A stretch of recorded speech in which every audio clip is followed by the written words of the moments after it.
2,200 British Columbians were lost to illicit drugs in 2021. This is a 26% increase in fatalities over 2020.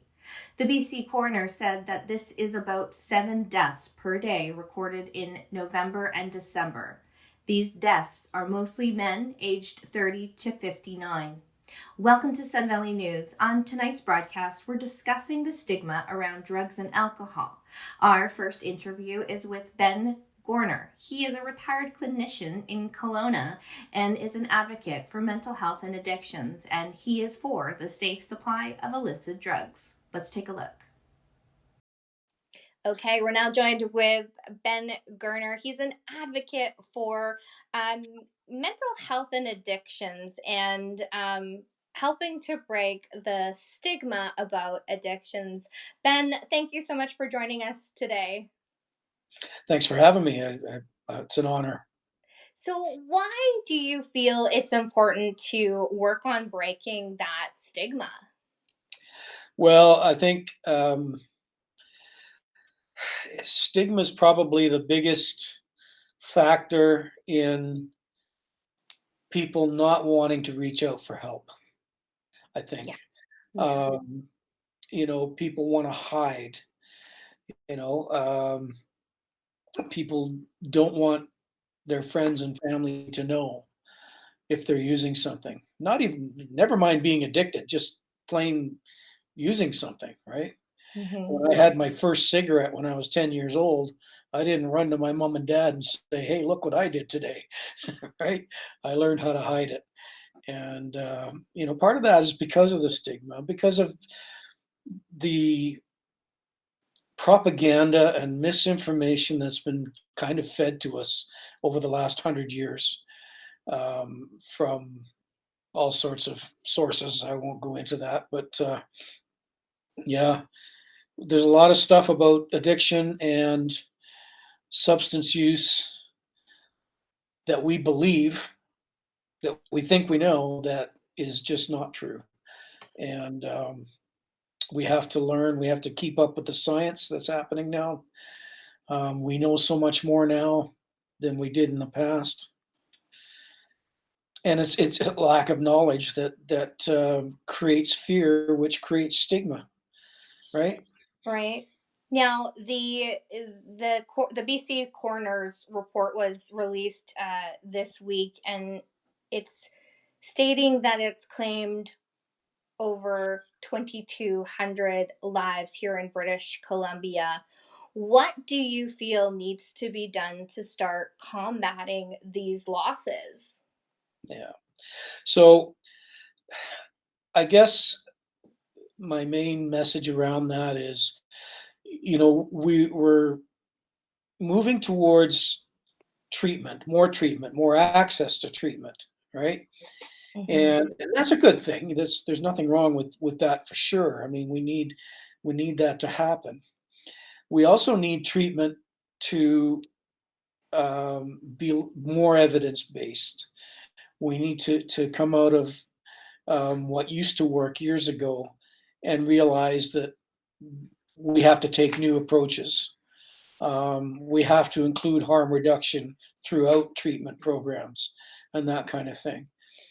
And that leads me to the other part of the answer is, in Alberta, they opened up like 8,000 beds or something like that, um, thinking that, and they shut down harm reduction facilities, thinking that opening up those treatment beds would help. And the average person would say, "Yeah, great, that's going to help," but it didn't.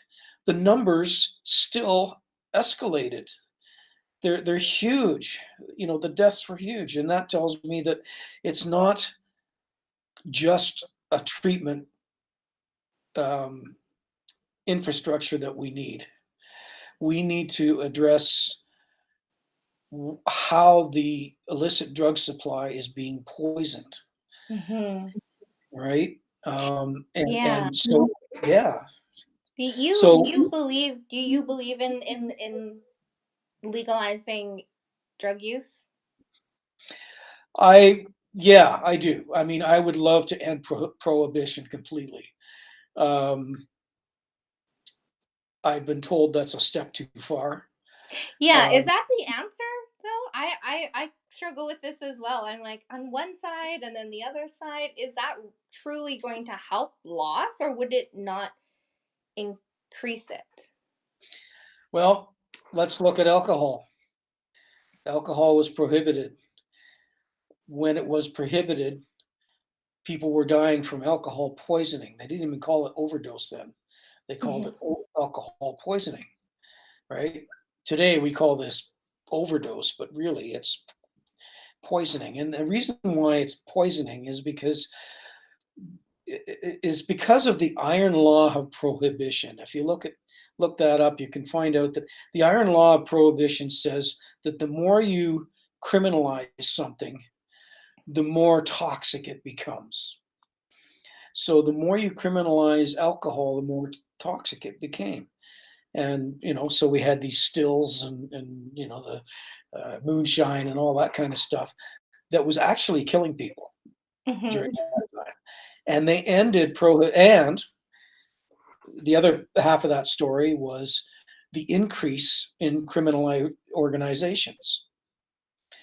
So what happened was they ended prohibition. Now, alcohol's still a problem. It's still one of the worst drugs there are in Mhm. terms of harm, but you're not going to add to that harm with criminal sanctions, if that makes sense. So if I go out and buy a bottle of uh, vodka or a bottle of wine or a bottle of beer, I'm not going to get busted for that. So Mhm. my life isn't going to be destroyed by a criminal record. Right. I just, this is what I see, and I'm in Yeah, recovery, so I'm not trying to, I'm trying to just that's understand this, okay. because I'm like, what Yeah, is this?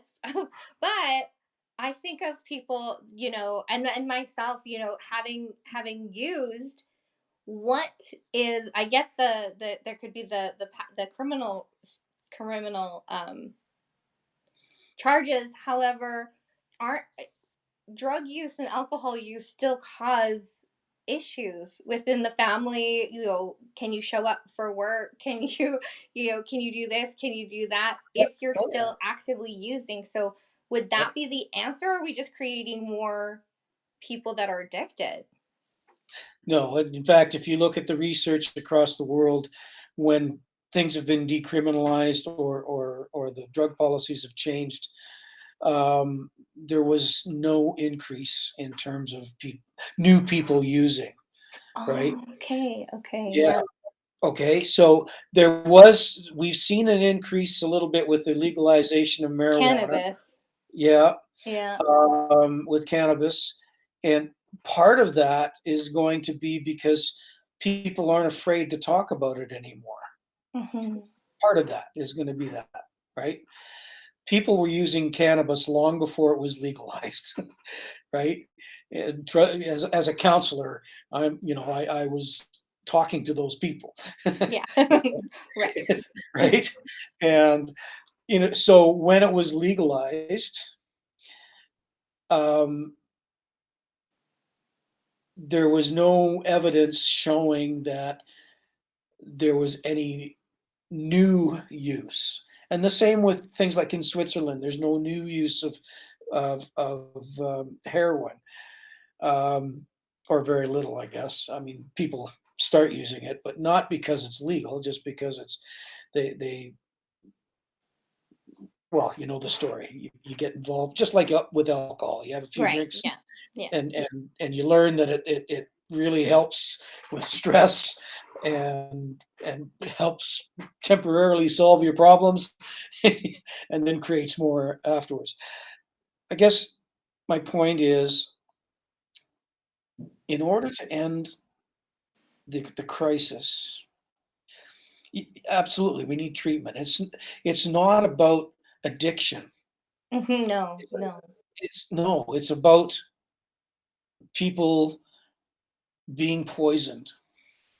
And when you end prohibition, or at least decriminalize it, and create an infrastructure of safe supply, then those people who are waiting to get help Mhm. have a far better chance of staying alive, Mhm. right, with a safe supply.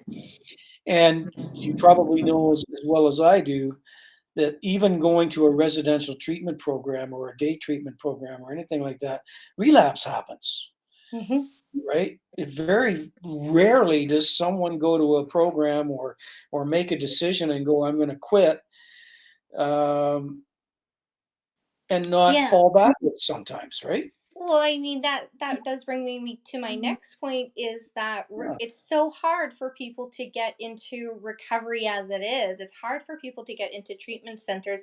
Also, from what I'm talking to with people, it's people that who are I guess what you would call functioning, and they're able to work and they want the help, but they can't find a program where it's kind of the the balance, right? Where Yeah, yeah, something that's yeah, available getting into for it. them, right?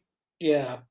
There's not much, I mean, the one great thing about, like, support groups like 12 Step and Smart Recovery is that the hours, right? Um, Right. you're able to access them pretty Yeah. much at any time, whereas, the more psychological types of programs, like I worked in, are they're expanding now, but when I was working, yeah, we were done Yeah. at 5 or 6 o'clock in the evening, and that was it. And we didn't Yeah. work weekends. Now that's changed. IH in Kelowna has changed that and has expanded their hours significantly. So I'm really happy to hear that. But Yeah. but you're I absolutely right. You're waiting for that help, right? yeah. Yeah. I do see the benefits of both paths. And I do notice too with the stigma of drug and alcohol use, going to those AA meetings, it's generally the old timers, but I'm noticing online you're seeing more people that are younger that are wanting to take those steps to live Mhm. alcohol and drug free, which is great. But how can we start working to better break down that stigma? Well, that's a huge undertaking. Yeah. Um, the approach that I'm taking is, first of all, understanding why we believe the things we do about alcohol and drugs. We're brought up from a very young age being, like it was drilled into me. If I was ever caught smoking or ever caught drinking or ever caught using drugs, I'd be beat within an inch of my life or whatever. There would be some punishment. So I hid it, you know. Um, and I think, I guess I can't put words into the mouth of anybody else, but from what I hear from the thousands of people that I've counseled, they hit it too, and they were under the same thing. So basically, we've been programmed, trained to believe that drugs are bad. Rightly so, they are unhealthy. They can cause problems, all sorts of problems. But the what that turned into is, if you use drugs, then you're bad. You're Mm, a bad person if you yeah. use drugs. And families believe that, right? And this is so part of the thing that I work with families is try and get past that. No, your loved one is not a bad person, No. Yeah. right? You're in recovery. You weren't a bad person. I wasn't a bad person when we were using. Now we were probably very unhealthy, Mhm. right? Yeah. It's like unhealthy choices and decisions. Yeah, but that's not a moral issue, and yet we've turned it into one, Mhm. and that happened 100 years ago. Um, Again, I won't get into details about that. There's lots of Yeah. information out there Yeah. about how the policies came into place. Hmm. A lot of them based on racism, for sure. Yeah. Yeah. And so we became bad people. And so now, in fact, today I was just involved in my keyboard warriorness, and someone said, "Well, we got to stop giving the junkies blah blah blah, and doing the Hmm. junkies." Yeah.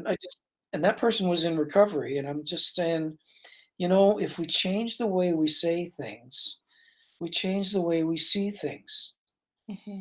If I don't look at that person as a junkie, I look at them as a person, as Person. someone who is going through a hard time. I look at you, I look at myself as a person who struggled with something and got through it, you Hmm. know, right? So And go ahead, sorry. I said so true. Yeah. Yeah, It takes a lot of work for recovery. It's a it lot of work. does, it does. But when you look at comments, when you look at almost, I will say, the small majority of Canadians, despite the fact the vast majority of Canadians use substances, almost 80%, including alcohol, of course, Mhm. use substances, right? So considering that, this small minority of people are against, or are, how can I say that, view people who struggle with addiction as not as people, Right. Like right? that we're done with them. That kind of just Exactly. yeah. And that has to stop. Hmm. That's the thing that we have to change. I run a family group right now every couple of weeks through Mom Stop the Harm, with people who are supporting loved ones who are still using. And that's what we work on. We work on self-care for sure, but we work on how do you see your loved one? Do you see them as a Yeah. bad person, right? Yeah. Or do you see them as someone worth your love and your time, right? Yeah. That's a great point. And as we wrap things up, so Sure. for parents and family that might have an individual suffering with drug and alcohol addiction, how can they access support? Well, there's a few different ways. Interior Health has a family support group every couple of weeks, every first and third Tuesday, I believe. And all you have to do is call Interior Health and say you want to join. You don't have to go through a bunch of paperwork. Right now, it's all Zoom stuff. When I was Mhm. working, it was in person. I can't imagine doing this, doing those groups. Well, I shouldn't say that because I do. I run a group in Kelowna, called Holding Hope. It's through Mums Stop the Harm. Okay. You don't have to be a member of Mums Stop the Harm, but you can join Holding Hope by looking at the Mums Stop the Harm website, and it'll sort of guide you through to the Holding Hope Canada website, and that'll put you in touch with groups in your area, basically. All right. And yeah, and those groups are growing, and that's good. I'm glad, because families need help. All right. There's there's lots of other things online too. There's the families. It's called FAR, FAR. I can't remember the family something addiction recovery. Um, and then there's smart families programs. So there's lots of different programs across Canada that people can access. All right, Ben. Thank you so much for joining us today. Oh, thank you for having me. I appreciate it. BC has applied to the federal government to decriminalize the possession of small amounts of illicit drugs for personal use in the effort to reduce and prevent future drug poisoning deaths. Our next conversation is on cannabis. With the legalization of cannabis, there's still much to learn and understand about the stigma around the use of cannabis. So, tonight I'm speaking with Naomi Nicholson from Port Alberni. Let's take a look. All right, and we are now joined with Naomi Nicholson from Secluded Wellness. Thank you so much for joining me today, Naomi. Thank you so much, Dana. All right, so we're getting into the topic of cannabis. Now, you do some education around cannabis. Where do you start? I don't even know what my first questions should be, but I'll let you take the lead in this conversation. You bet. Thank you so much for allowing me the space to be able to communicate to people about cannabis, because we've been conditioned that it's, the devil's lettuce and it's bad and don't be a stoner, you're not going to get anywhere. So we have all this really deep messaging. And now that it's legal, we have to change the views we have and all the information that's been stored in our brain about cannabis. And I'm really excited to share with you how medicinal cannabis can help you in your life in many different ways. Yeah. So, So how does it help and who can use it? oh, well, everybody can use it. And I'm going to speak in analogies, because one thing that we're trained is that we understand that a small bottle of aspirin is like a small amount of aspirin, and a big bottle of aspirin or T3s is a little bit stronger. So, we understand the severity of medications going from simple to, more heavy duty. So, the way I like to explain cannabis is that it's kind of like spaghetti. So, we can make spaghetti noodles and put some tomato sauce in there, and that's spaghetti. I mean, it's food. However, if we do spaghetti with tomatoes and garlic and bay leaves and extra meat, that is a really good spaghetti. And so cannabis is the same way. So cannabis has what they call cannabinoids, and these cannabinoids are named in 3 or 4 letter acronyms. THC, CBD, and those are the ones we're most familiar with. So each cannabinoid will do something different in the body. So that's where we get the revved up or the, relaxed in the couch. So that's what we kind of know about cannabis, is that we know we are interested in it, but how does it actually work? Mm-hmm. So with the spaghetti sauce analogy, now that there's legalization, people will take what they call isolates, so Mm-hmm. meaning just one part of the plant. And that's kind of like the spaghetti with just tomato sauce. I mean, it works and people like it. They use CBD oil, which really is a tincture, and they put it under their tongue. And if you take too much CBD, you're going to get a little sleepy. And if you take just a little bit, you might get revved up, but you're not Oh, excited, your body is relaxed. And there's a okay. reason why cannabis can relax you. All right. So with many indigenous communities, there is the discussion about addiction. Is cannabis addictive? And if somebody is struggling with addiction to maybe some of the more chemical addictions or alcohol, is cannabis a good solution to continue to use it? Usually people in recovery say like nothing and don't even look at that. So, thank you for that question, because I think it's a very important topic that, we have a bad narrative around. So, one thing I want to say is, in my healing journey, a self-help guru told me that, what, we're all addicts. So the belief system that we have that I have to have all or nothing, that is something that I personally believe is a fallacy of addiction, because I'm addicted to coffee and we don't say anything about it. So I just want the mindset to change, that coffee is our greatest addiction and it is so socially acceptable. Now, we have lock in keys, or I like to use the analogy of parking lots and parking spaces. So, if you think of a Walmart parking lot, we have lots of different parking spaces. However, we have parking spots, designated for handicap parking or electric vehicle parking. Now, you can go and put a big Ford F-350 in um, a plug-in electric parking spot. It's a vehicle that will fit in the parking spot, but it's not the right vehicle. And that is important because our brain is filled with all these chemicals. And if they don't have the right car in the parking spot or lock in the key, your brain isn't going to release the right hormones and chemicals that you need to feel well.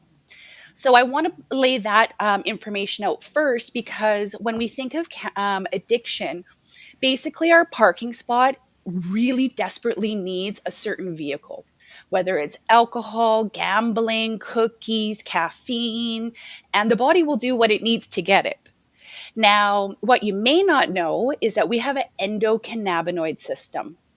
And that system is what allows inflammation to be reduced, common relaxation, and that's where cannabis comes in. Because re- if we put a proper vehicle in that parking spot, then the body won't have such a need for alcohol or other um, dependents that make us feel good.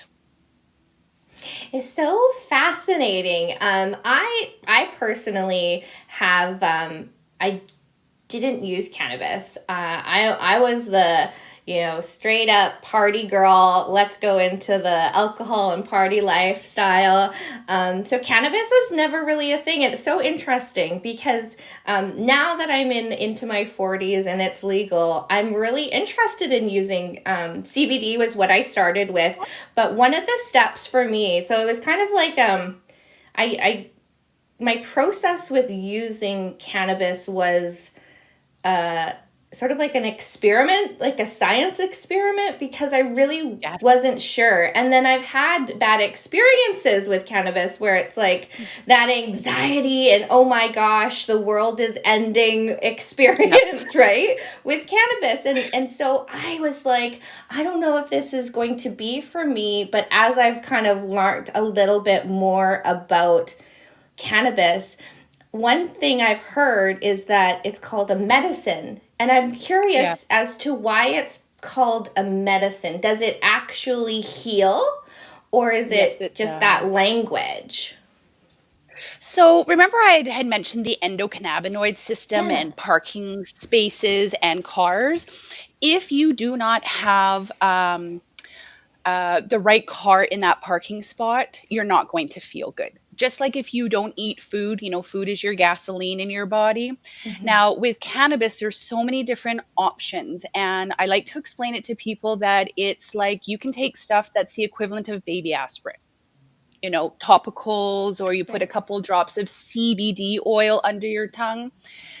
You can go from smoking flower, vaping flower, edibles. Edibles are definitely go slow. Like just because it doesn't hit you right away doesn't mean it's working. And that's one of the things I want to say about bad experiences. And I tell people it's time to get back on the train again because, how many times have we consumed alcohol, been hungover, said, I'm never going to do this again, and then we do it Mm-hmm. because alcohol doesn't make you hypersensitive. Alcohol is like, oh my God, I tripped and fell, ha ha ha, and we all laugh. If we've had an edible and we tripped and fell, it's like, oh my gosh, because we're hyper aware and then we don't want to do it. However, would you ever take a heavy duty prescription medication like Demerol without learning how to use the medication? Right. No. And that's the same thing with cannabis because I can provide suggestions from, like I said, I can smoke pot. It's technically pot, but it's very high CBD and no THC. So, Mm. yes, I'm technically smoking pot, but what I'm choosing is CBD.